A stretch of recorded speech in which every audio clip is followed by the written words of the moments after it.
Hi, everybody. I'm Noreen Savage, and this is Starting Out Bright. Thanks for being here. And just to tell you a little bit about myself before we get going, I'll tell you who I am and who I'm not. I am nobody official with Bright Line Eating, but the program has done a lot for me. There is a book by Dr. Susan Pierce Thompson, Bright Line Eating. And I became familiar with it through my friend Lori. After 1 year of being on Bright Line Eating, she posted on her private Facebook group, and she said she lost 57 pounds. Anybody who was interested could ask her questions. And so I quickly went over to my messenger to ask my friend Lori, what is the scoop? And she told me there were 4 bright lines. No sugar, no flour, 3 meals a day, and weighed and measured portions. And when Lori told me that, my heart sunk because I thought there was absolutely no way I could do that.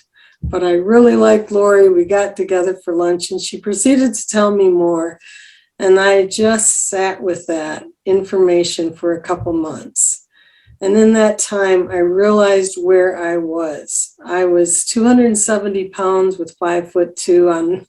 That's a lot of weight. And I was, swollen feet for a year, so much pain in my knee, my back. And many nights I went to bed and really wondered if I'd wake up in the morning. It was scary. I knew there was not good health around the corner for me. And so I made a decision to give this a try. And my friend told me to do 2 things: get the book and get into the support group called We Eat Bright with Lines, which is a private group. It's still going strong. But since then, there are many groups. I know of like 50 groups, including the official Bright Line Eating group, and Starting Out Bright has a private group. So there are many groups, but in those early days, I just kept seeing person after person share their story, then and now pictures, and I had hope. And I decided that if I lasted 1 year, I would do what my friend Lori did. I would post on my private Facebook, and I would help anybody I could. Well, I'm a Christian, and I felt at that 1 year mark, I was getting ready to post, and I felt God told me, Noreen, you can do more than that. It was the time of Zooms, and the thought came that maybe I could connect people, those who have been inspiring to me, with those who so desperately needed hope and help. And so that's where this all came from. And I have been so grateful to those who have stepped up and taken one for the team. And normally it's from people who I actually know on Facebook. But then a few weeks ago, Heather Ann reached out to me and said, I've been watching this gal, Emily Myers, and maybe she could be on your Zoom chat. And so I reached out to Emily, and here she is. Hi, Emily. So glad that you said yes without hesitation. You are doing a fabulous job on YouTube and really inspiring a lot of people. And I want to get right to it because we have a lot to cover. We met for about a few short minutes on Sunday and not talking about topics or anything, but I had the advantage of going to your YouTubes and watching a handful of them this past week.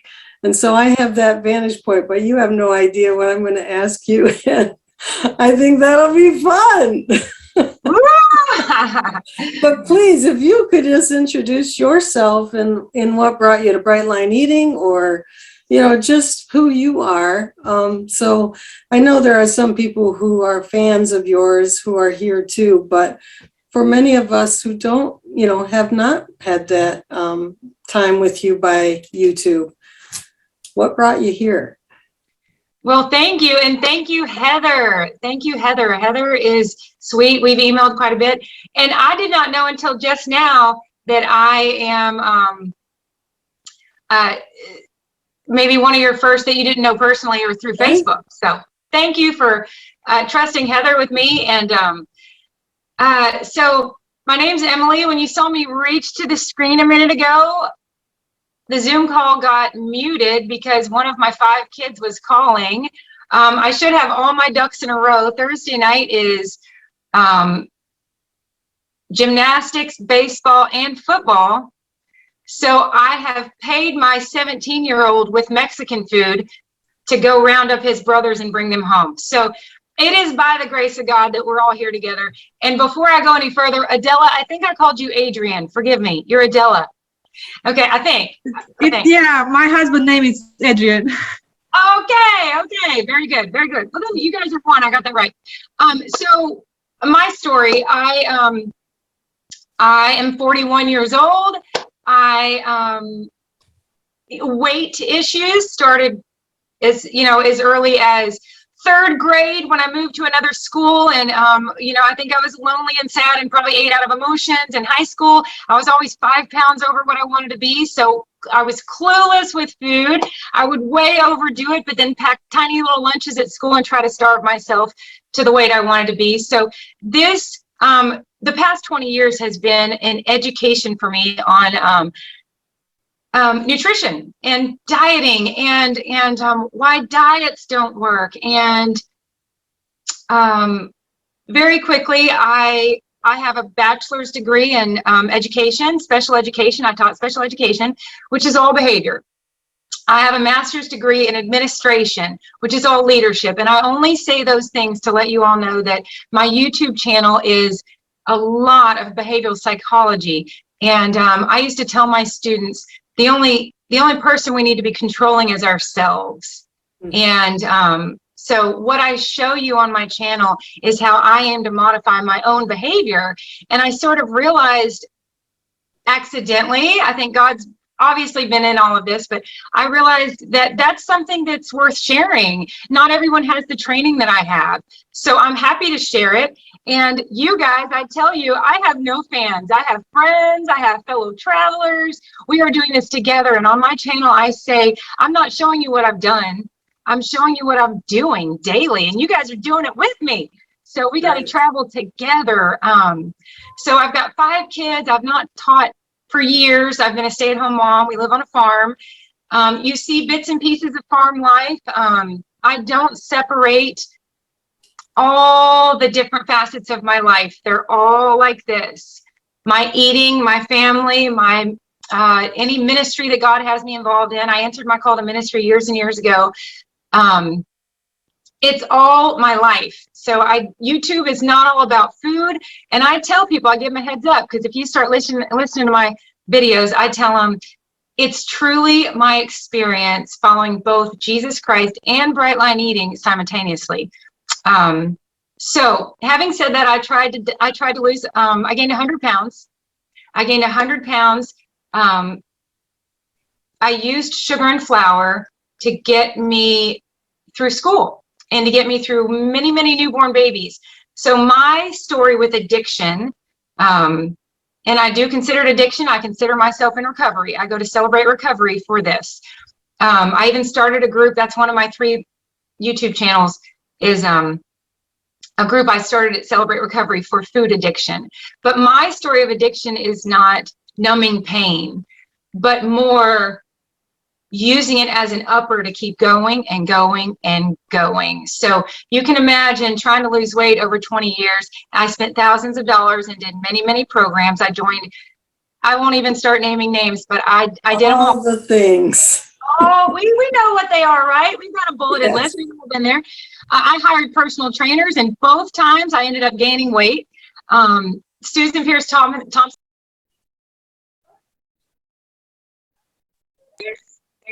Sorry, he called again. He's gonna have to call his brother or his dad. Susan Pierce Thompson is a wealth of information, and the way I found Bright Line Eating was on Amazon. One night I was searching for a necklace, and it was the night of October 23rd, 2019, and I noticed a book called Bright Line Eating, and it got my attention. And I had just started counting macros, and that is so tedious, but I was down to 3 pounds. And so I really had to prayerfully discern, do I really chase this rabbit? Do I really I mean, I took it very seriously because it really got my attention, but I was pretty proud of those 3 pounds that I had lost. So I wasn't wanting to start something new.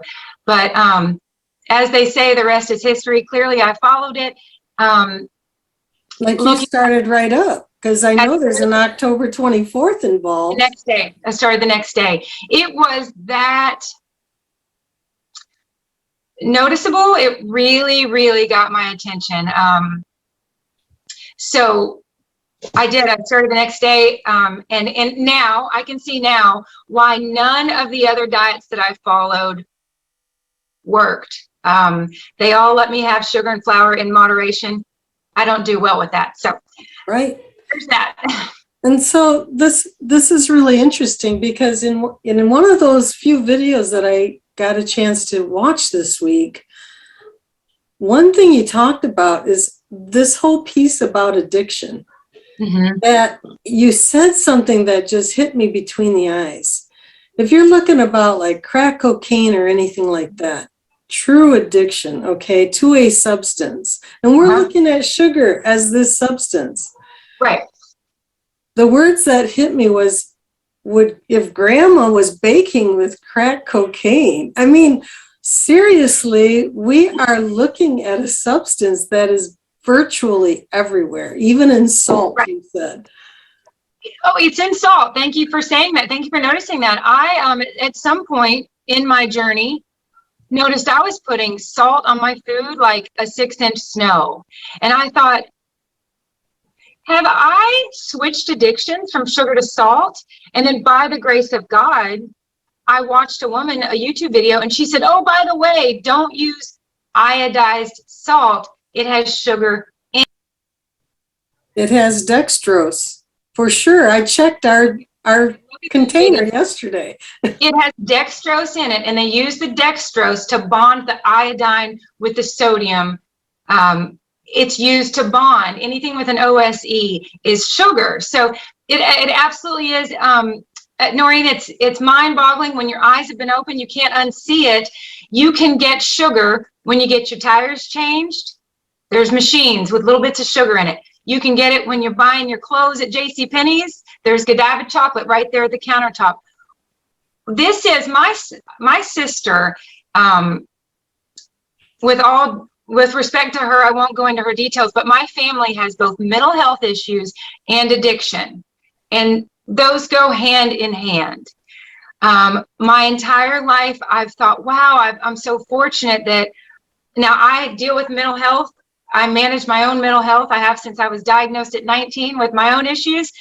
But I've always been so grateful that I never turned to substance abuse the way I've seen many of my family members.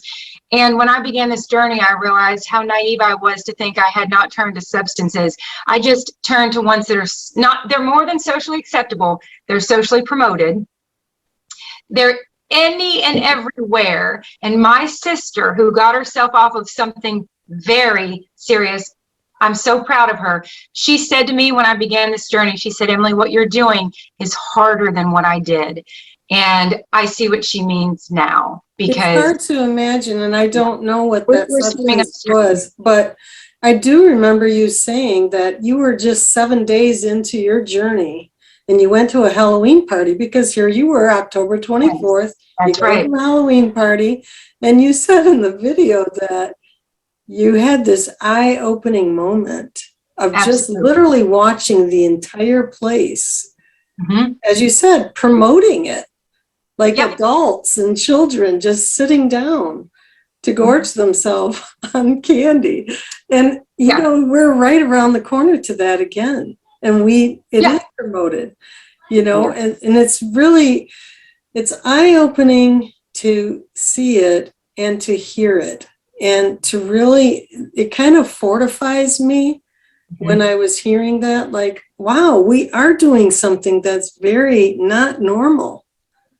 And as far as to abstain from this, but if I remember correctly, at the beginning of your journey, you weren't all in with the 4 bright lines, were you? No, you have done your research, girl, and that, I'm telling you, that's exactly right, because I was just thinking about that too. I have a video called Behavioral Bling. I could get into my joy, I'll get into my joy box, it's right here. By the way, I want to point out, I'm not anti-sugar. I'm not anti-flour. I'm not anti-cookies. I give my kids sugar and flour every single day. In fact, I bribe them with it. Okay, don't hear me say that I'm anti-sugar and flour. Just to be clear for the record, my kids are not addicted to it. They watch me, I model for them, and I tell them, don't do what I did. Enjoy it. Don't use it. I used it the way a drug addict uses. I would go to the gas station and it'd be crazy if I got 5 Snickers, right? So instead I got 1 Snickers, 1 icy, 1 ice cream, some chips, and something else, maybe some peanuts to make me feel like I'm healthy. I would take all those, sit in my classroom, type papers for my night class that was 2 hours away. I used it. So I tell him, now my 5-year-old says, I love milk, I'm addicted. And she knows she's not allowed to say that. I said, no, don't you say addicted. You are not addicted to milk. I take this whole thing very seriously, keeping it lighthearted at the same time. But yes, Noreen, here it is. Yeah. All right. I bought this ring to remind me. This is a little ring that it's a puzzle, and it has four bands that come together to remind me of the 4 bright lines. I have this in my behavioral bling video. But Noreen, you're exactly right. I was in Celebrate Recovery, doing bright line eating, earning chip after chip after chip because I wasn't eating sugar or flour. I was not following the other 2 lines. And my analogy is that's like prioritizing one of the wheels of your vehicle or 2 over the other 2, 1 over the other 3. That doesn't make any sense. Your front left tire is as valuable as your back right. And Susan Pierce Thompson, Susan, if you hear this, thank you. I want to get a personal thank you out there to her for sharing all this information. But I was too. Right? Yeah, thank you, Susan. So my first 10 months on Bright Line Eating, I really only followed the no sugar, no flour. Let me put it this way. I still stayed in the quantities, but if I ate lunch and was still hungry, I'd have 2 more proteins and then just not eat protein that night or the next morning. I was doing it so wonky, so out of whack. My sister, who, like I said, she's very well versed in recovery. She worked at a recovery center for years. She said, Emily, when you start this, she looked me in the eyes and she said, don't change the program. She said, follow it. And I was like, I would never change it. I totally changed it. So 10 months in, I realized I'd been earning all these Celebrate Recovery chips, you know, for staying sober. And I realized I don't stand a chance on this program unless I do it the way it's been prescribed to me, which is all 4 bright lines for sure. So how did Automaticity did you even get that? I mean, no, I would not say that I did. In fact, here lately, so I did that for kind of a year, and then 10 months in, when, you know, when you're only following 2 of the bright lines, it's a slippery slope before those 2 aren't there anymore. If you don't have the automaticity in place, just like brushing your teeth, that's just the best example, where it doesn't feel like work to do it. I eventually, 10 months in, cracked on the flour when we went out of town, and then, I mean, that's a gateway behavior. That's a slippery slope right in there to not having any of my lines bright. So that's kind of what I did for the first 10, 11 months. Then maybe you lost a lot of weight that first year. And what's funny is my mom, I was like, this isn't working. I'm not free. I'm not experiencing the freedom that I'm hearing about, but I had lost 75 pounds. And my mom said, well, it seems to be working. And I said, not really. I'm losing the weight, but I'm not experiencing the freedom. So I spent about 6 months trying to get all 4 lines together. Then I consider this a crutch that I used for years. I go into the detail of a crutch. I tell people a crutch is very, very helpful until the minute you don't need it. And as soon as you don't need it, it's doing nothing but holding you back. So I handed over the crutch, and I bought myself a crutch necklace. I'm going to show you all. And truthfully, I got my 4 lines bright, and then I relapsed. May, June, and July were a great big relapse. So I'll show this on my channel. My weight loss graph looks like this. It goes down, And then I relapsed, and it makes a capital W. I went up and down 12 pounds. And then Do you feel like you just got cocky a little bit, or did you just no, really were not automatic? It was not, was it still willpower that you needed to do the 4 lines? okay, that's a really good question. Why did I relapse? Yeah. To be honest, to be I mean, totally 'cause anybody can. I mean, right. No, I tell people, this is absolutely, here's my crutch necklace. It's a little crutch. Okay, so I go into this, I have a video called Endure and Enjoy. And that is the first video that I made when I came up out of this relapse. Endure and Enjoy. It's 2 hours long. It was my big debut back on YouTube. I hadn't been on there in 3 months. And then I got sick in August. But now, September, I feel like I have automaticity like I've never had it before. And that's thanks to anyone and everyone traveling with me. All my Septembers. Shout out to my Septembers. We're about to start the same thing in October. Please join us. If you hop over to my channel, you'll see what I'm talking about. We're just traveling together. That's all we're doing. I haven't been on Facebook since 2009. So this is just my form of like rallying some community. But Noreen, to be honest, I tell people, my relapse is arguably the most important part of my journey this far, because I experienced getting tangled back up with sugar and flour after resensitizing. You know, when we're in the throes of it, our tolerance is really, really high. I remember being able to eat a whole box of chocolates and I felt fine. When you get all that out of your system and you've rebuilt and you have new cells and your body's functioning, to get back into it was very, very painful. It wasn't necessarily being cocky. God gave me loads of assignments in May, June, and July. And I sincerely believe my relapse was just simply part of my story. For one thing, maybe so that I can speak on it. But for the first time in my life, I binged and cried at the same time. wow. It was very, very painful, but it also helped me. The way that I use sugar and flour to get through newborn babies and 2 college degrees, I used it to get through some assignments that God gave me in May, June, and July. He's given me some similar assignments coming up, and I trust that he will not give me his blessing to pull that crutch back out. I am further on my journey. I am stronger in the sense that I have more support, and I just believe my relapse was part of my journey. So let's talk about that for a minute, because be grateful. Be grateful for those moments that got so rough. You finally get sick and tired of being sick and tired. It's all part of it. well, for sure, I know myself, like, not just this, but the struggles in my life is where I've learned so much. Amen. But when it It's comes humbling. to this, is really like there is pain involved. Now, if I want to go off the deep end, there is going to be pain. And I kind of know that now. Physical and mental and emotional, all sorts of pain. Deb is saying, be thankful for the scars, for sure. They certainly tell you where you've been. And scar tissue is stronger than regular tissue. True.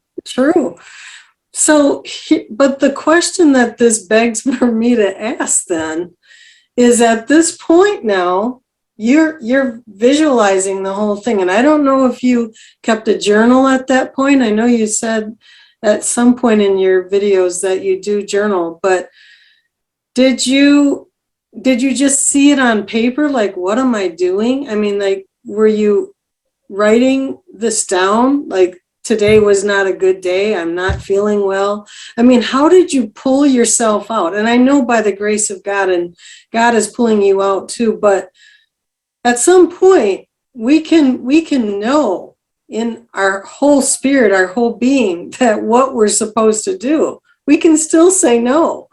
So at what point do you say, okay, Emily, I have the tools, I know what to do.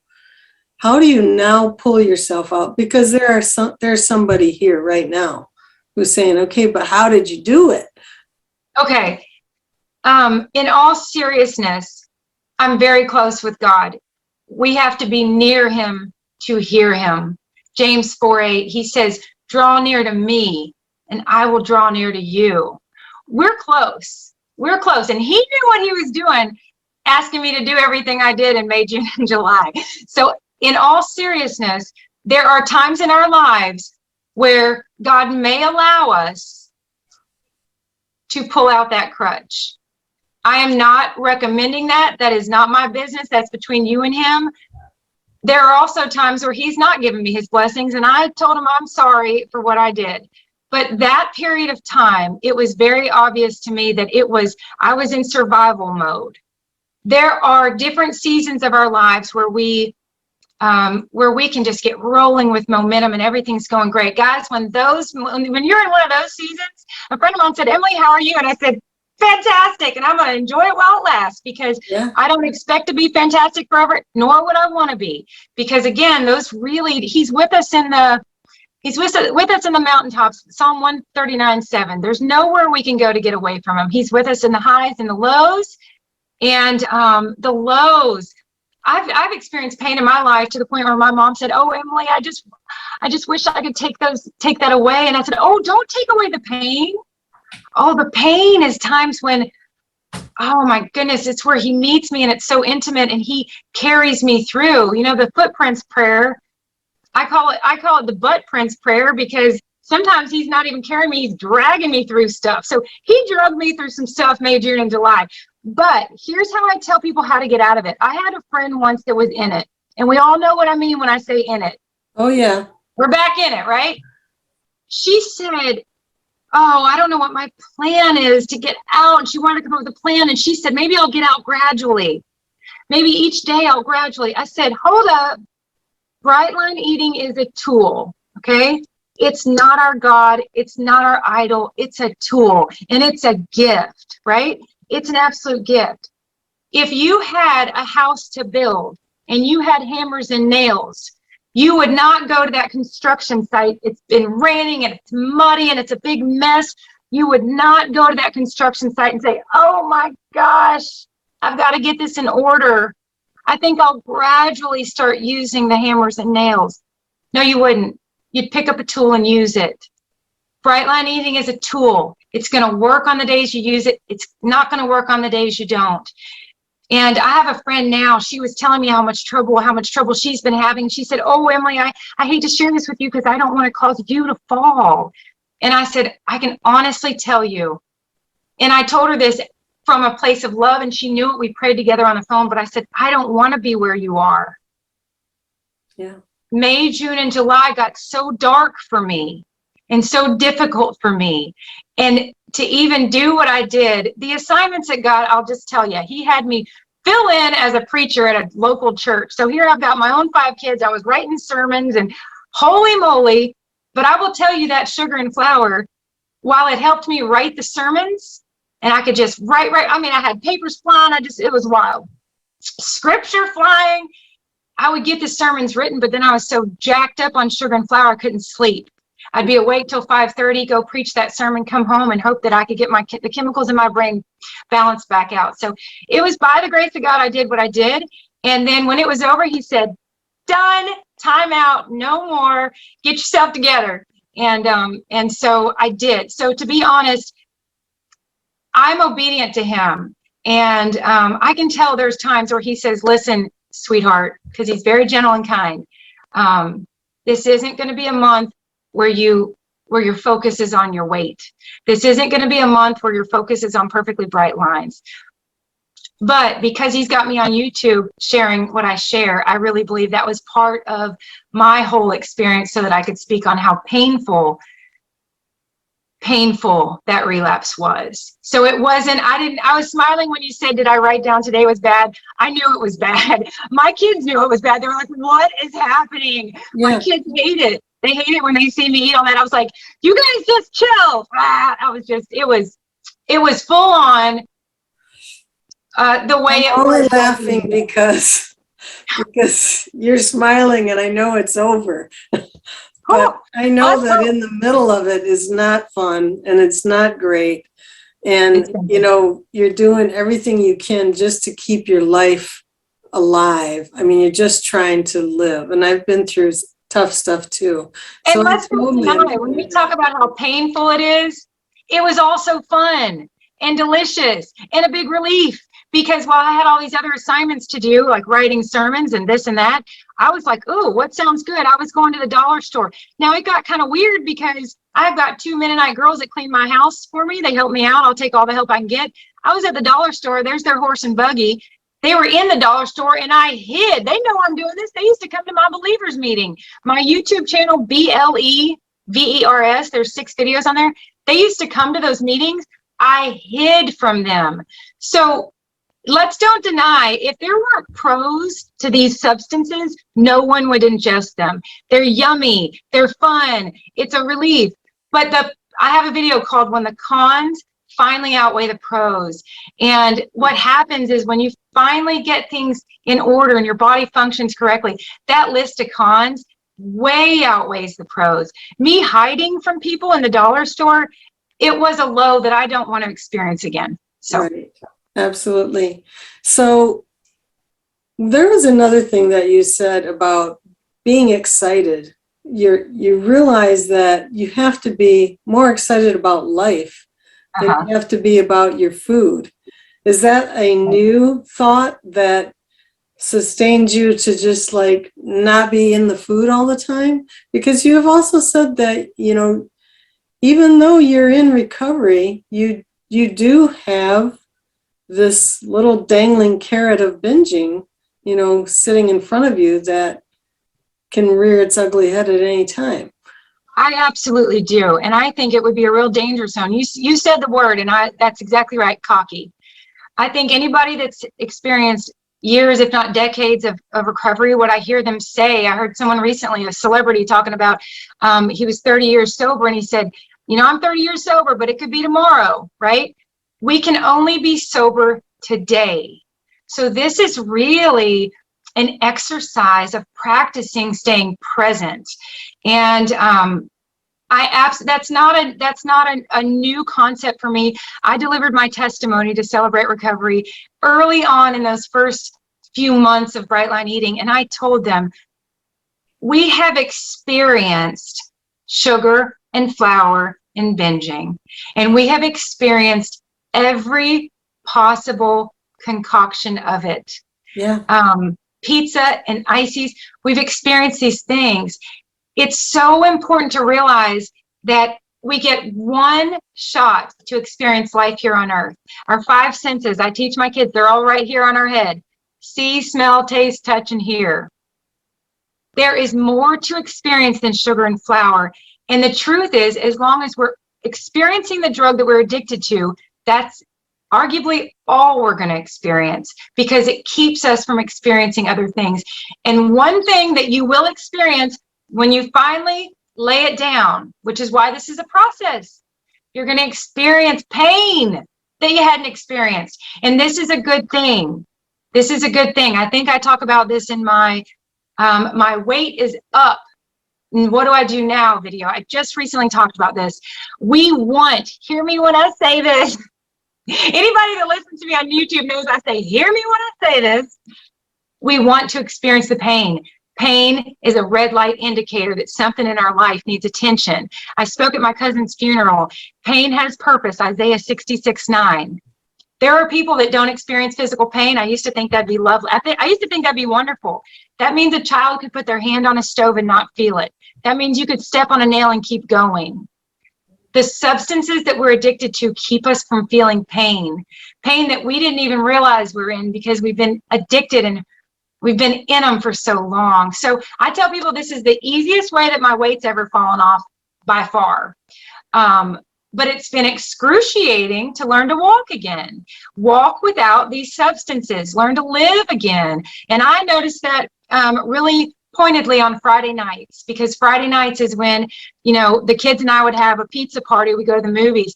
I had to learn how to connect with my children without binging being involved, because we'd go to the movies, popcorn and ices, we go out to dinner, we go here, the ballpark, the concession stand. There was a binge related to all of it. So I had to, it's a learning curve. All of a sudden, when you take sugar and flour out of your life, there's a void and a vacuum that you're going to have to fill. I had to learn to pamper instead of punish myself. So yes, Noreen, daily, I have a video called More Than Sober. Sobriety is not the goal. Sobriety is the bridge to get you to your Jeremiah 29:11, to get you to your Habakkuk 1:5. It's the bridge. Sobriety is the bridge to get you to the promised land. Sobriety is not the promised land. And I believe the enemy would have us think that it is. I think he'd, I'm working on my sobriety. That sounds really good and really noble. It sounds like a noble pursuit, but we don't want to stay there forever. We want to get sober and get on with it. So, and get to do what we're supposed to do in this life. Amen. Which is more. That's what I say in my video called More Than Sober. If you are addicted to a substance, then you have the opportunity to fast every day of your life. Because I can tell people don't know much about addiction when they say, you still want to binge, as if I'm going to get over it. I'm not getting over it. I'm not getting over it. There have been neural pathways laid. My brain is highly addicted, and I created a tally system to help me manage this. So I give myself a tally. I put it on my hand. There's one right there. I talk about these in my videos. I have a video called How I Stop Myself from Binging, and I go into detail on this. It's working brilliantly. I give myself a tally every time I feel tempted and don't act on it. And every 100 tallies, I earn myself a reward, or someone else. I earned a friend of mine $100 or $50 Target card. I earned another friend something. Right now, I'm earning $100. Don't tell my oldest son, but I'm earning, 100 tallies for him. That quilt you see on that bed, if you watch my video from yesterday, so my September 22nd video, you'll see me talk about this quilt. This quilt represents 100 times that I did not act on the temptation that I absolutely feel. And you know what? That's even just, I like to sense when my brain lights up. Today, this tally right here is because I got my kids sliders from Arby's and they had one left over and I wanted it, but I didn't eat it. Tally. Wow. So I've created systems. I help people. We are going to get through this. Yes, with motivation. Motivation's fantastic, but we also need strategies. So there's a lot of I want to piggyback on that because I think that this is kind of a good segue to the emotional part. Like you're talking about practical, like I see a slider, and I want it. Oh yeah. Tally, I didn't act on it. Okay, but there's the other piece though, is just, you had in one video about feel, deal, and heal. Amen. And I'm thinking these are like the emotional pieces, whereas it's just an emotion going on. It's like, maybe those 3 months that you had work to do, but let's say, okay, I'm done with that. Lord says, you know what? You're done with that now, Emily. Move on. Your next is now you have to emotionally deal with this stuff. Okay. How do you go about doing that? Is it just a daily walk with, again, like journaling, or you're not on Facebook, so you have social support maybe through these YouTubes, and you have people. Is that your remedy for that? Do you mean dealing with my emotions, like I'm sad and I want to eat, or the emotion of not being able to? Because that's kind of two-part. It's not about just always seeing it. It's like, I'm feeling this feeling and I know what the remedy is now, because in the past, my neural pathways are telling me, okay, you feel this way, or you got hurt feelings, or maybe you're celebrating something. Yeah. And this is what I do when I'm in this mood. How do you do that? Well, I have a video called Staying Science-Minded. And in order to stay science-minded, you've got to be objective as much as possible. So I typically aim to analyze what I'm dealing with, what's going on. I put out a video today about that wonderful acronym that I did not come up with, HALT. Am I hungry, angry, or anxious, lonely, or tired? And you will see in tonight's video, I was very tired. I don't want to give my body calories when it needs rest. I want to give my body what it needs when it needs it. For years and years and years, I forced myself to keep going with calories and caffeine, by the way. That's a big one. So I aim to be objective. Yes, I'm not on Facebook.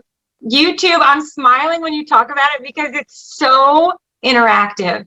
And I have women that say, I'm crying, and me too. We're all so grateful to have each other. And,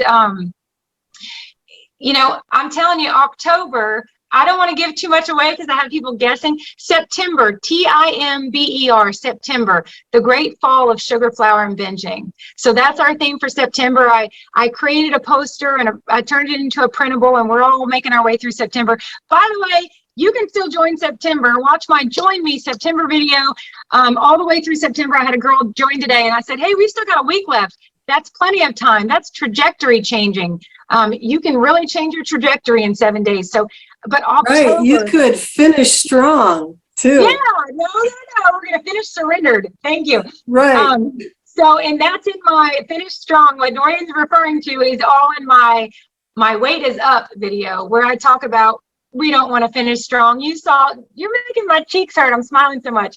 We don't want to have white knuckles. White knuckles are red flags. We want to have a white flag. This is not us doing this. This is God himself. This is the fruit of the spirit: love, joy, peace, patience, kindness, goodness, faithfulness, gentleness, self-control. I tell people, if you see any of that in my life, you're seeing him, because trust me, I'm glad I live on a farm so my neighbors can't hear me yell at my kids. I mean, it is all God. But October, I don't want to give too much away, but I'm going to talk a lot about getting our emotions out instead of stuffing them down. So to answer your question, word being stuffing. What's that? The key word. Key word. And don't we know? I say I stuffed it. Holy moly! As I can't tell you how many times I've stuffed food. We'll stop. So emotional. Let me share this, and my heart is with you all, whoever's listening. There is so much pain and suffering here on earth. It's part of our experience here, which is why Jesus gives us good news that we will not experience pain and suffering when we move on. Revelation 21:4, there will not be tears. There will not be suffering, not the way it is now. I believe that's right, Revelations 21:4. Pain and suffering is part of this experience. We want to feel it. We want to feel the pain. The pain has purpose. We can feel it and then deal with it and then heal. Feel, deal, and heal. So I do have support. However, this whole September thing, that I put out a video every single day that's 5 minutes or less before 9 p.m. And it's my day. I show you everything I ate during the day. I show you how the day went. Yesterday, I showed people that I pulled in my driveway and found a calf in my driveway. It's all on my YouTube channel. It's my life. So that keeps my brain lit up. These are rewards. I have a video called Rewards Are Tools. Rewards are not just what we get at the finish line. They are to get us to the finish line. Like a carrot dangling in front of a horse, they keep us moving in the right direction. So my entire journey and everything I put out about this is positive. It's positive reinforcement. I refuse to punish myself for this. I consider it a disease. I will not punish myself for this any more than I punish myself for my eyes being nearsighted. So on my channel, it's all positive. It's all rewards. It's keeping our brains lighting up in ways that are healthy and productive. The other side, Noreen, and I thought you might have been talking about this, I want to tell you, it will be healthy and appropriate if you grieve. Let yourself grieve letting go of sugar and flour, letting go of all of the emotional things we associate with it. You know, the smell of your grandmother's cookies, or that restaurant that you love going to with your husband. You guys, we have so much. I'm literally getting goosebumps right now talking about this because it's so true. We have so much in our lives that we associate with sugar and flour. So Right. when that's removed, and I felt like God amputated it from me, it's very healthy to grieve that. So there's that whole emotional, not touching sugar and flour is hard because you're not using it to deal with emotions. It causes emotions. So that's why I say, let's travel together. And every night on my videos, anybody that's doing this with me, their name is in the description so that we can be praying for each other by name. We'll have to figure that out some more, but I want to segue to something else. Water. You said in one of your videos that you burn your food. Okay, are you still doing that? See, it's a reward. I want my food. I love eating. I had someone in my comments, and it got a little, I love her, and if you're listening, I pray for you still. It got a little heated between us because she was trying to tell me that I was dealing with anorexia. No, I'm not. I love eating. I love food. And I do drink. Oh, stay right there. You're going to love this. Okay. I drink All 2 right. ounces a day. I drink a gallon of water a day. This is 64 ounces. Yes, if I want, and look, I cannot drink all this at 9 p.m. or I really won't sleep. So I earn my breakfast, I earn my lunch. I try to just get this thing down. I do all these little mental tricks. I have a video, it's 1 minute and 43 seconds called How to Get Motivated. I just did this the other day because I thought I'm going to show people. I used a timer and I gave myself 24 minutes to fold a bunch of laundry and drink a bunch of water. But I will, I got to get this down. So 128 ounces a day, 64 would be plenty. 128 is just my sweet spot. But yes, Noreen, water. I have a video called A Word on Water. And a friend of mine said, Emily, she said, you have a lot of videos out, but this one might be your most important video because in that video, I talk about, a girl said to me, I'd love to drink water, but I'm not thirsty. And I said, thirst has nothing to do with it. We want to give our bodies what they need before our bodies scream and beg for them. So give your body water before it's thirsty, food before it's hungry, and rest before you're exhausted. But when I'm folding laundry, I'll tell myself I'm going to fold 15 things and then take 15 gulps. Getting this thing down takes a conscious effort. So what I did today was day 1 of water, earning my meals. All right. This is 16 ounces. Great. I had 2 of these before breakfast. 2 Amen. of these before lunch, 2 of these. I haven't eaten dinner yet. So that was my way, and it's not in one big jug because I can have that on my desk. Excellent. And so you inspired me to do that, and it's been something that I've pat you on the back. That's really been something that I'll wake up and I have maybe a headache. I don't know what else to call it, and I've realized I'm thirsty. And I really want to just go to the coffee, but instead now I'm doing the water. Good for you. By the time you get the signals that you're thirsty, you've already been thirsty for a long time. And we dehydrate while we sleep. It's why when you breathe in and out, you lose moisture. It's why you can clean your glasses by breathing. You know, you'll see the moisture on there. So when you wake up, your body's already thirsty. And back in the day when we used to eat food off of trees and we get it out of the garden, our body's got plenty of water from all the foods that we ate. So our bodies actually, when they're thirsty, tell us they're hungry so that we'll eat. And then in 2021, we rip open packages, they're not getting any water. So thirst can actually be presented as hunger when really you're thirsty. So water is a huge, it's definitely key. So you talked about these tallies, which I think are pretty, I guess writing on your hand, that's one way. They go in my journal, by the way. This is just when I'm out and about. I got to transfer them to my journal. Okay. So what other ways do you collect data? Because that was a word that you used. And you were talking about the scale that day, but the scale wasn't really friendly to you that day. And you made a point that that is not the only piece of data that you collect during your days. That's right. What do you look at? Well, I wouldn't even say the scale wasn't being friendly. The scale was being honest. True.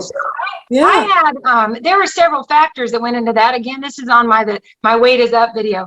There are so many factors, especially for us women, why that number might be way up. You know, water retention, the time of day. A lot of times, if I can sleep till 8 or 9 and just get some stuff done around the house and then wait about 10:30, I'm going to get a pretty good number. But I had to get up early that day. So I have a video also. A friend struggles with the scale. She really struggles with weighing, or she was weighing obsessively, which we can all relate to. I know when I used to do a certain diet program, I'd spit my gum out in the parking lot so that I didn't weigh my chewing gum. You know, we can all get a little obsessed with that number, but the reality is that number cannot bring us good news. The gospel is the good news. Matthew, Mark, Luke, and John. It doesn't get any better than that. So I keep that in perspective. And when the number's up, I'm like anyone else. It does bother me. And I had a sweet woman underneath my video that says, my weight is up. She said, you know what? My weight was up a couple months ago. It was just a blip on the radar. And she said, what am I going to do? Throw in the towel and start, you know, I mean, when our weight's up, what are we going to do? Quit bright line eating? That's not going to help our weight go down. So I try to keep all that in perspective, but I'm human and it does. I don't love it. I don't love it. See it going up. My little capital W on my graph, it now has like a little baby W next to it. But lowercase. Boy, it went right down. It went right down. The weight fell off. I was in the zone, but I was also binging and then starving. I would like have 3 or 4 proteins and then no protein for 2 days. It was so wacky. Anyways, so to answer your question, data. I can look in the mirror and tell how things are going. I can, I don't mean to brag, but I'm wearing denim right now. I have jeans that'll button. So that's good data for me, you know. Yeah. How I feel is data, and I feel surrendered, and that's what I said in my video. My weight is up. That I already have what I'm after. That number on the scale is not even what I'm after, because I might get to my goal weight, which I'm not there yet. But even at my goal weight, I want to build muscle, so that number might even change. But I want to look you in the eyes right now and tell you, today, no matter what you weigh, no matter where you are on your journey, you can have what we're all after. And we're not after a goal weight. We're after peace and freedom. We're after peace and freedom. And you can have peace and freedom today, because you can be sober today. I tell people, ironically, the weight loss on this journey of addiction and sobriety, if you're on another diet and you just want to lose weight because you're about to go to a wedding and you need to fit in that dress, sure, your goal weight, losing weight can be the goal. On this journey, weight loss has to be the byproduct. This is a journey. This is a mental journey of staying focused. And I tell people, just like an athlete, if somebody were on the track team and they were running and it was hurting their ankles, I promise you the coach would not focus on their ankles. That coach would focus on the way that athlete was running and change the way they were running. We all gain all this weight and then want to focus on the weight. What we need to focus on is what caused the weight gain. And if we can take care of that, which is a heck of a feat, I mean, it's by the grace of God that we'll take care of that. The weight will work itself out. And it's not just about the food. No, it's not. That's exactly right. We use food for pleasure, but the food actually served its purpose at that time. It did. And hey, I tell people I'm grateful for restaurants and I'm grateful for plus size clothing, because God was asking me to get college degrees and take care of newborn babies. He was not asking me to lose weight at that time. So, you know, in all seriousness, I believe a crutch can become a sin. A crutch that God allows us to use at certain periods in our lives, any kind of crutch.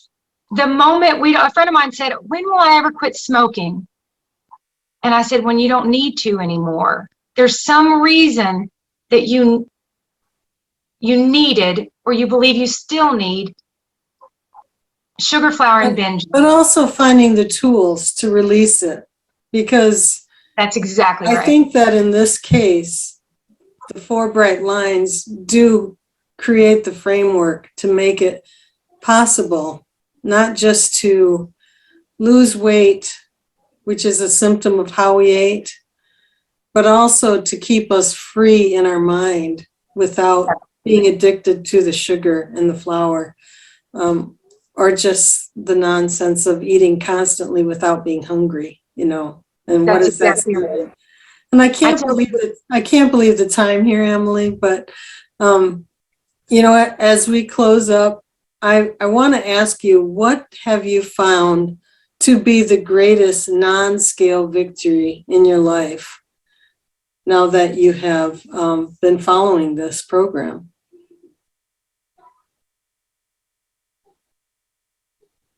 The peace that I have with my boundaries. And like what you just now said, bright line eating is a structure and a framework. And I tell people, our cattle are happy. And it's not because of their freedom, it's because of their fence. So my greatest non-scale victory is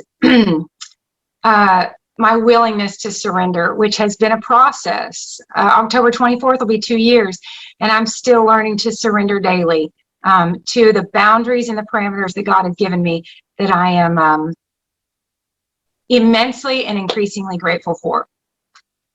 That's awesome.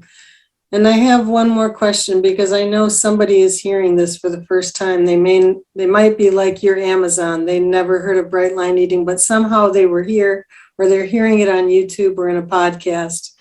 What would you say to them about taking that step to go ahead and get the book, or just to start the process, 14-day challenge or whatever, to start bright line eating?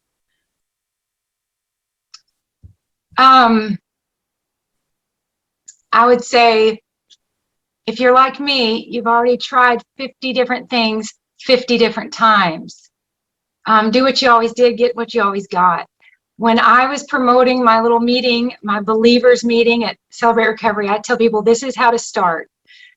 Go to the website, Bright Line Eating, take the quiz. I'm a 10. If I could be, I'd be a 20.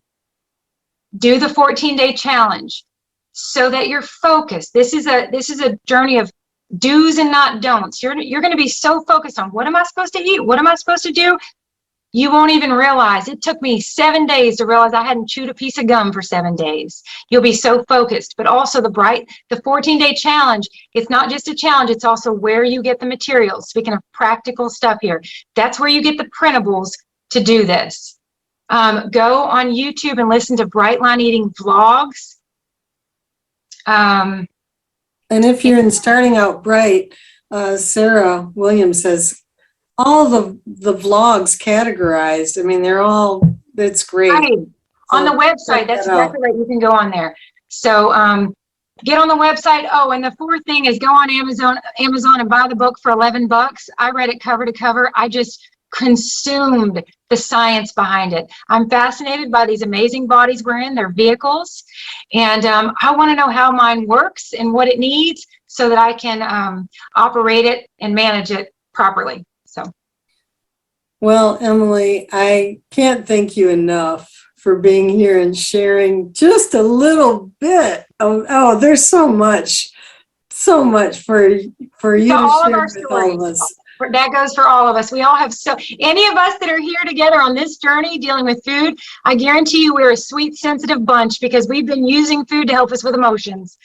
There's a lot to all of our stories. Noreen, thank you so much. This is a blessing. You're welcome. And any last word as we close up?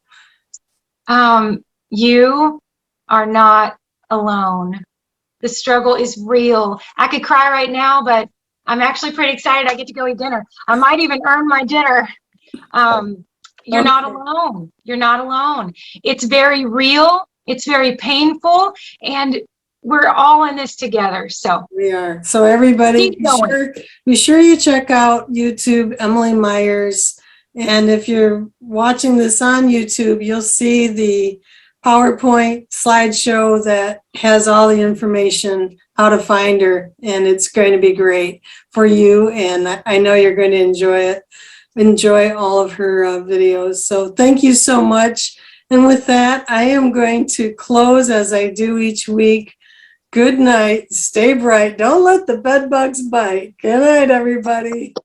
Good night. So, Emily, how would you like to play 3-Question Thursday? I'd love to.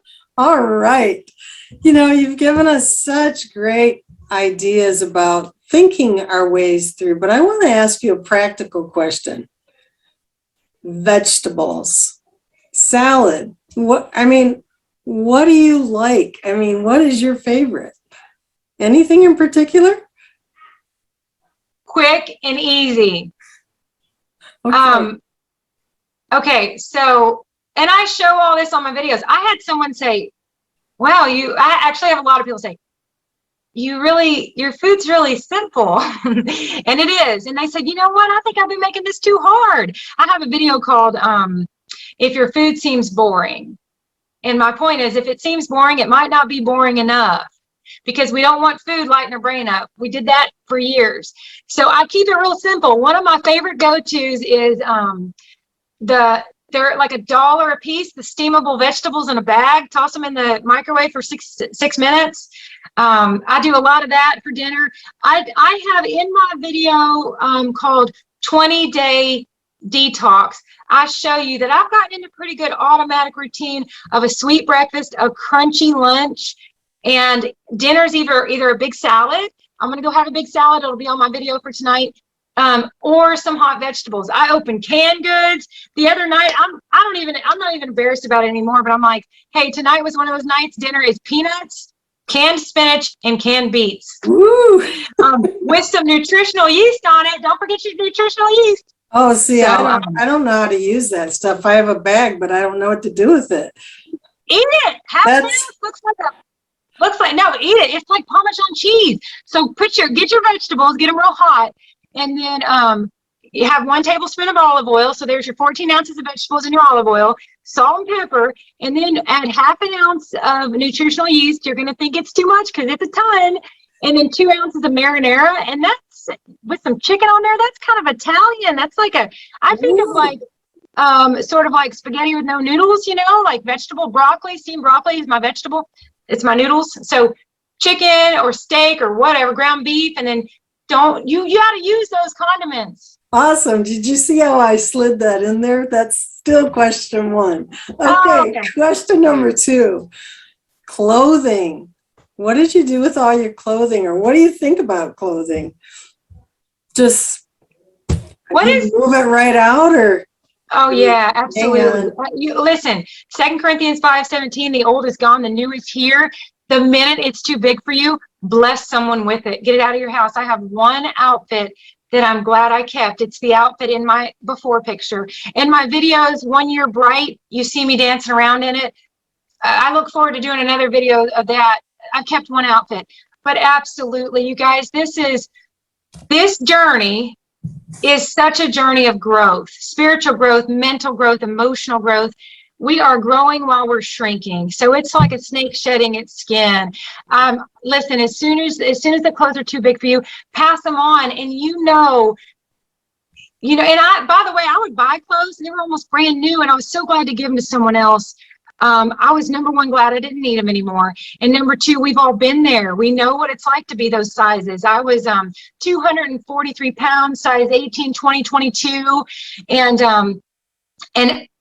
I'm just happy to pass them along and brighten someone else's day. And then, if they're part of this journey with me, then they could pass them right along.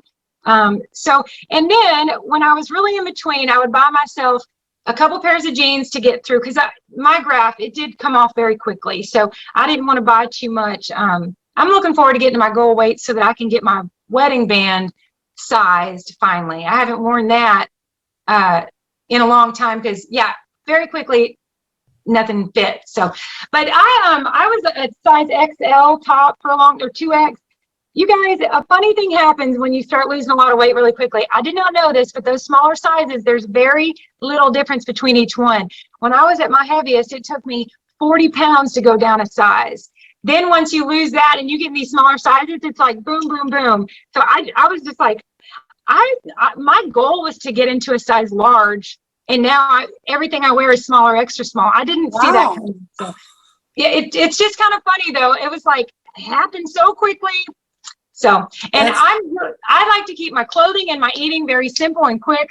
I smiled when you said, what about clothes? Because if you looked at my closet, look, I just wear these t-shirts every day. So. That's awesome. Okay. Third question. This is for all the money, all the points. Okay. Okay. What is your mantra? What is the mantra or Bible verse that this is it, that you keep close to you throughout this journey? And I know that you're very well versed, but there must be one that comes to mind. Okay. I have had my Bible sitting on my lap. There's a verse that comes to mind, and I have a video called 2 Helpful Mantras. I don't remember what they are, but there's more mantras for you. Galatians 4:9. But now that you know God, or rather are known by God, how is it that you are turning back to those weak and miserable principles? Do you wish to be enslaved by them all over again? Nope, I don't. I'm over it. My video called how to stay sober in social situations. I pulled over before I got home, before my 5 kids needed me. I pulled over and recorded a video sitting in a parking lot under a tree.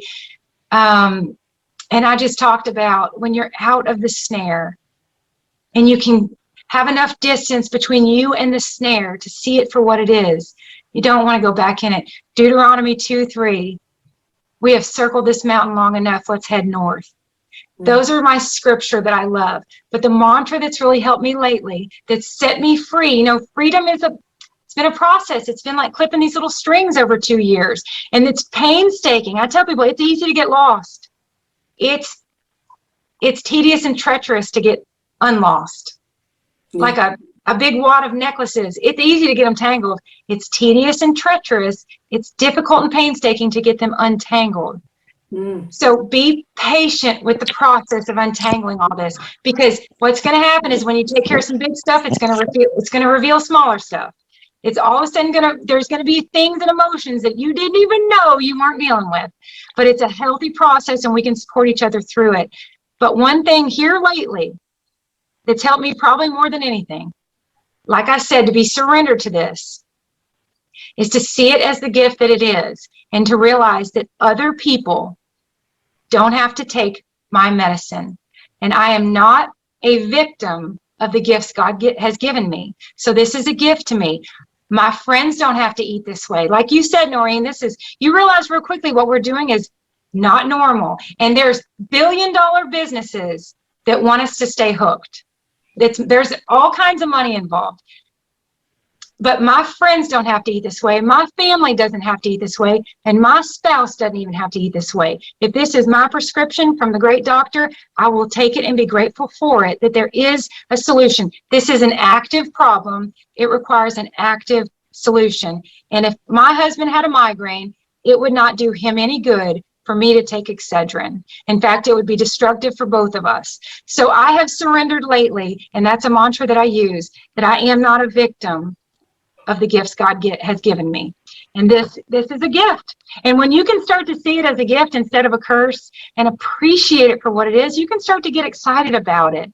When I am at my mother-in-law's house and everyone else is stuffing themselves, and then you hear them say, I'm miserable, bleh. And I'm not. I'm hungry. I'm over here putting tallies on my hand because I want that pecan pie. But I'd rather be doing that than binging. I'd rather be earning quilts than binging. So I'm going to be honest. I wrote this down too, right here. It's freeing to find peace and be grateful, regardless of what others around me are eating. I feel and I am loved, special, and cared for. So are you. Awesome. Emily. Did I win? You won all the points. Yay, I can see so Phyllis and Wendy. All right. Thank you so much for being on Starting Out Bright, and thank you for playing 3-Question Thursday. My pleasure. Thanks. Everybody stay bright. Good night. Thanks for Bye. coming. Thank you, Emily.